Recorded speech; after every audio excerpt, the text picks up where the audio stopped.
Well, welcome back to the Math Proficiency Review. We're going to start geometry and measurement. This is the first part. This part will be primarily on the different kinds of angles and information about angles as well as right triangles. We're going to start off with a definition. An angle is a figure formed by two rays, we'll just say figure formed by two rays with a common endpoint. It might look something like this. Alright? Now, there are all sorts of types of information, themes of information that you need to know about angles. You need to know that angles smaller than 90 degrees are called acute angles. Angles that are exactly 90 degrees are called right angles. Angles that are between 90 and 180 degrees are called obtuse angles. Now, that's information that you should know.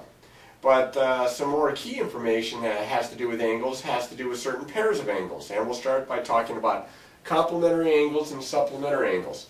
Complementary angles are two angles that add up. The sum of the measures of their angles add up to 90 degrees. Supplementary angles are two angles whose measures add up to 180 degrees. So complementary 90 degrees, two angles that add up to 90, supplementary two angles that add up to 180. You got to kind of remember that. I remember C comes before S in the alphabet, 90 comes before 180 on the number line. Example, it says in the diagram below, and that's this diagram right here, I've got lots of stuff drawn in here. In the diagram below, angle HDA, right, and angle ADR are supplementary. You can kind of tell from the diagram that they're supplementary. You can also tell that this one here, that this angle is bigger than 90, that this angle is smaller than 90, because again 90 would be perpendicular, would form a right angle. But it says that these angles are supplementary. When two angles are adjacent like this, they share a common side and their other sides form a line. This is called a linear pair, and they always add up to 180 degrees. What's the value of x? Well, if this plus this is 180, I can get an equation to solve, just like I did in my algebra days, to find out what x is. So I'm going to bring this down just a little bit here, and I'm going to say that 7x minus 3 plus 2x minus 6 has to equal to 180 degrees. That's the idea that they're supplementary. I combine like terms. I get 9x minus 9 equals 180. Now I can take my answers and plug in, or I'm just going to go ahead here first. I'm going to add 9. I get 9x equals 189. Then I'm going to divide by 9. And I'm going to get x is equal to 21. And hopefully that's one of my choices. It is. It's answer A. Now I also want to talk about vertical angles. Vertical angles are angles that are formed by intersecting lines. If you see angle 1 here and angle 2 here, those are vertical angles. These are also vertical angles. And the nice thing about vertical angles is that they're congruent. Congruent means that they have the same measure, that the figures themselves are exactly the same, that their measures are equal. This symbol right here means is congruent to. Now here's an example. It says in the figure, and that's this figure down here this time, angle DAB, that's DAB, is congruent to angle BCD, BCD. Notice two arcs here, two arcs here. That means that they have the same measure. Now if they have the same measure, that means that this angle here, which is 2x, and this angle here, which is 4x minus 30, would be equal to one another. And just like I did up here, I can come up with an equation, and I'm going to erase just a little bit of this so that I have some space. I can come up with an equation to find out what x is. Now the question says what's the value of y, but I'll show you how that ties in, because y is over here and these two guys here are vertical. And if these two guys here are vertical, whatever this angle is, that's what y is equal to. So if I can solve for x, I can find out what x is, then I can find out this angle, then I know that angle. So that's why 2x is equal to, in this case, 4x minus 30. I'm going to subtract 4x from both sides. I get negative 2x equals negative 30, and then I'm going to divide by negative 2. And I get x is 15. Now that's not my answer, okay, but that will help me to find my answer, because I'm going to take 15 now, and I'm going to plug it in for x right there, and I get 4 times 15 minus 30. 4 times 15 is 60. 60 minus 30 is 30. So this angle right here is 30 degrees, which means this angle right here is also 30 degrees because they're vertical angles. And so 30 degrees is my answer. All right, here's a key fact that you're going to need to remember. The sum of the measures of the three interior angles of any kind of a triangle is always 180. So if you know two of the three measures, you can find the third angle by taking the two that you know, adding them together, and subtracting from 180. Now this one isn't quite used as much, isn't used quite as much. The sum of the measures of the exterior angles, one per vertex, of any convex polygon, and that includes triangles, squares, pentagons, things like that, is 360 degrees. It doesn't matter how many sides. Here it matters exactly how many sides. 3 sides triangle adds up to 180. So I'm going to show this in some examples. This first one talks about the angles of a triangle, but not that the sum ends up adding up to 180. So this is a little different. This is more of an algebra problem. It says here, in the diagram below, use the diagram below to answer this question. So I have triangle DEF. I have this measure as x. I have this measure as x plus 30. I don't have the measure of angle F. I always like to look at my diagram before I start the problem. In triangle DEF above, the measure of angle F, that's this guy here, the unknown, is 24 less than means I'm subtracting 24 from the sum of the measures of angles D and E. Sum means I'm adding them up. So if I add up the angles, the measures of angles D and E, 24 less than that is going to be the measure of angle F. And then it says which expression represents the measure of angle F.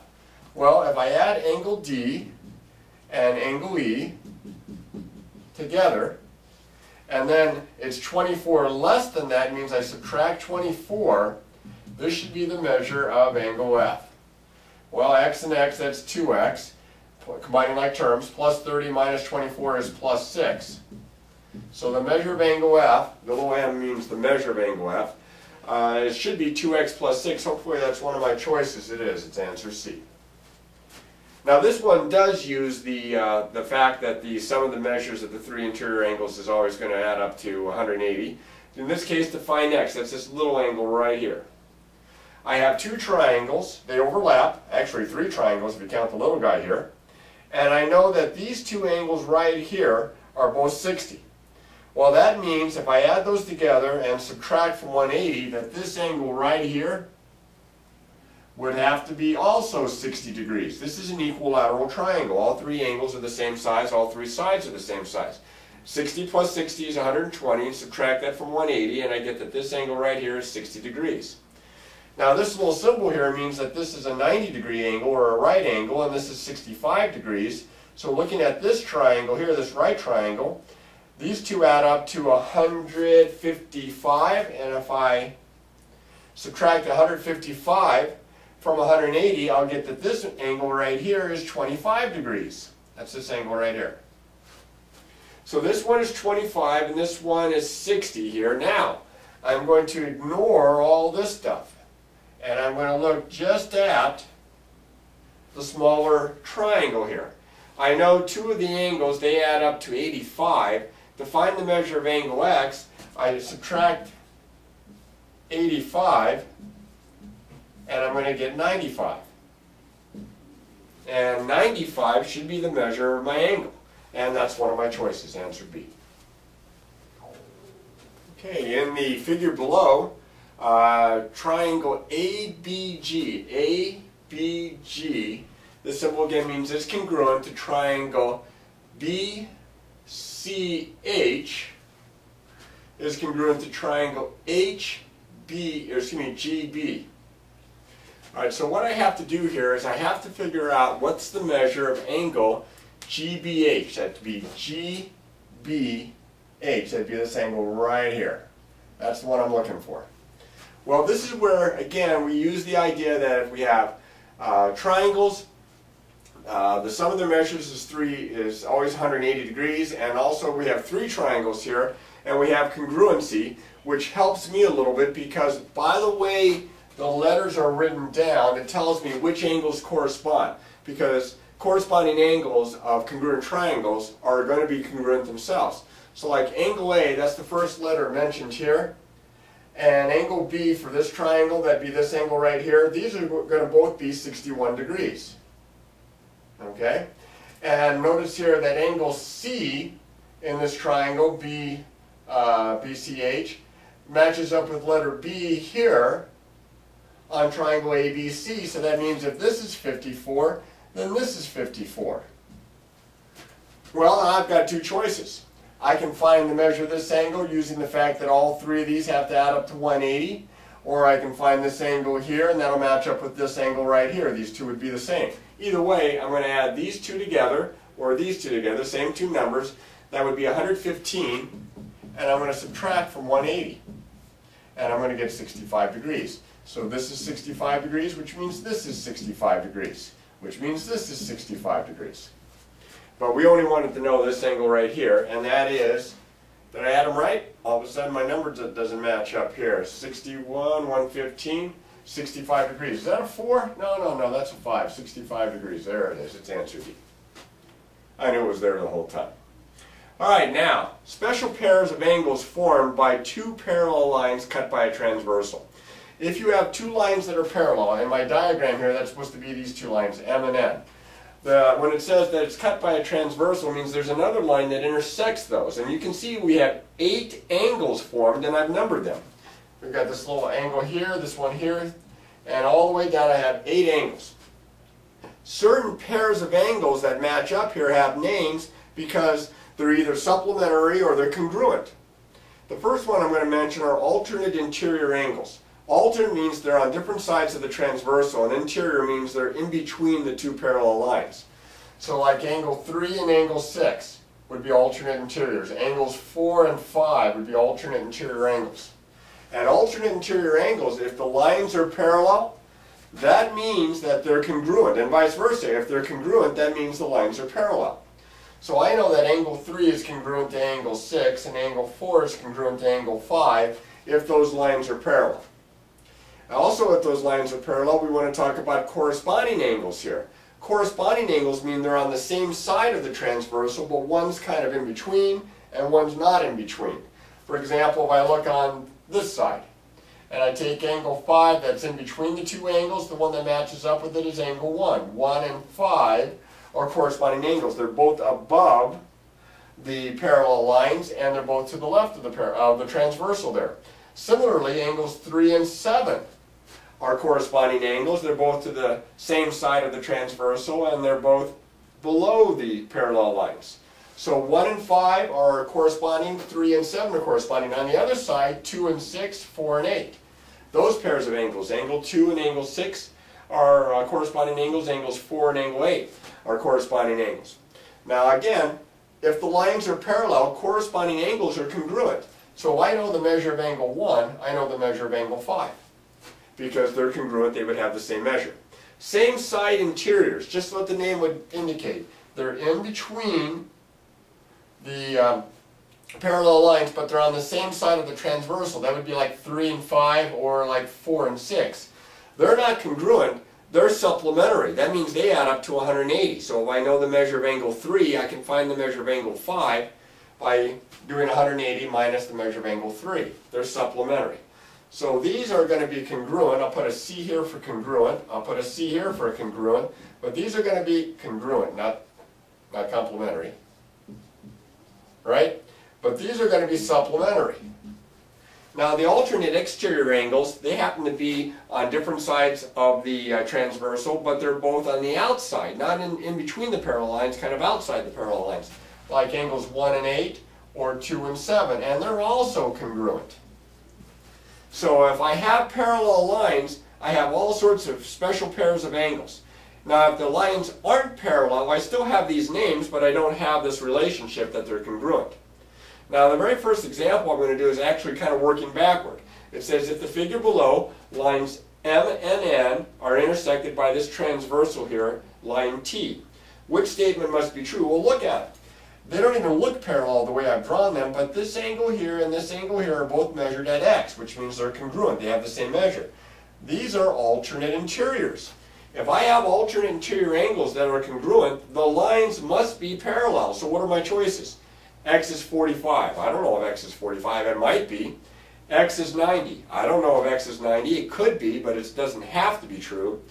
M and N intersect.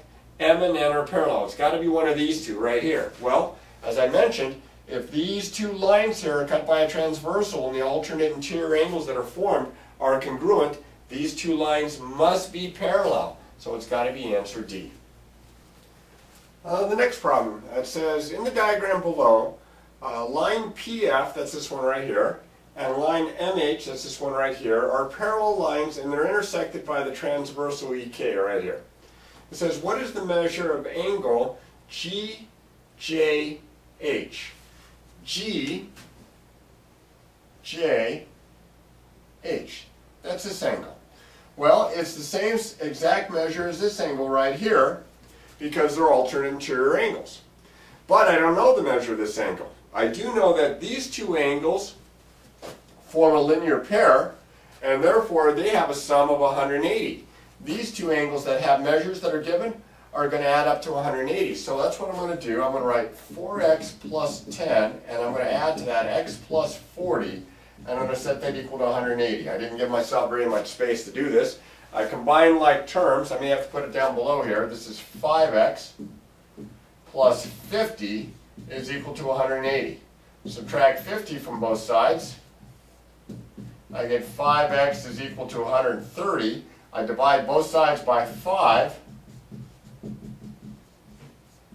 And I get x is equal to 26. So this is going to be 26 right here and right here. X is 26. Well, if x is 26, this would be 26 plus 40, or 66. So if this guy here is 66, this guy here is 66 degrees. And I look and I have that answer C. Now, the diagrams are typically drawn so that they look like they're supposed to be. I mean, they're not drawn way out of scale. They're trying to draw these as close to scale as possible. Now, I could tell right away that this angle was acute because if it was a right angle, it would have gone straight up. That's 90 degrees. This is smaller than 90. So I knew that right away that wasn't going to be an answer. I had it between the bottom three. And even if I take a guess out of 3 is a lot better than a guess out of 4. But in this case, I was able to go ahead and find it. But you can use that to your advantage, and I'm going to show you that a little bit in this next example here. In the figure below here, TV is parallel to ZW. TV, that's this top line right here, is parallel to ZW. So to kind of represent that, I'll put like an arrow here and an arrow here to show that they're parallel to one another. Then it says that UY, that's this guy right here, my Y is like terrible, is parallel to VX. That would be these two guys here. So I'll put doubles there. And then it says TZ, that's this one right here, is parallel to VW. Well, that means that my figure here is a parallelogram because the opposite sides here are parallel. I've just got a couple of extra line segments drawn in. I'm trying to figure out the measure of angle ZYU. ZYU, that's this angle right here. This is the one I'm looking for. Well, I have some information here because of the parallel lines and corresponding and alternate interior and all those kinds of things working. But my key here is that because this is a parallelogram, if this is 60, then this is 60 because the opposite angles of a parallelogram are congruent to one another.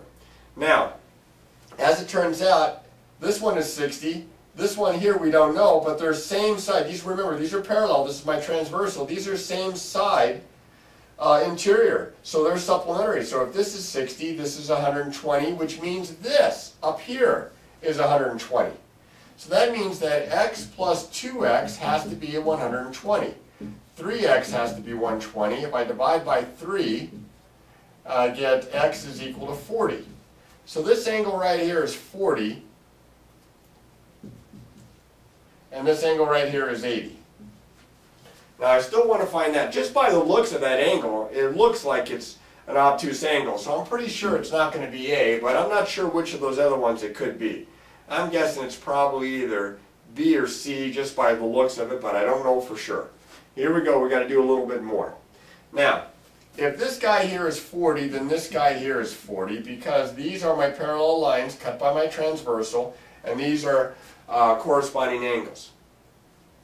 Similarly, I've got this is 40 here, so this angle here is 40 because these are, right, parallel lines cut by a transversal, and these would be alternate interior. Now, These two angles right here make up a linear pair. That's got to be 180. So this angle right here has to be 180 minus 40, or 140 degrees.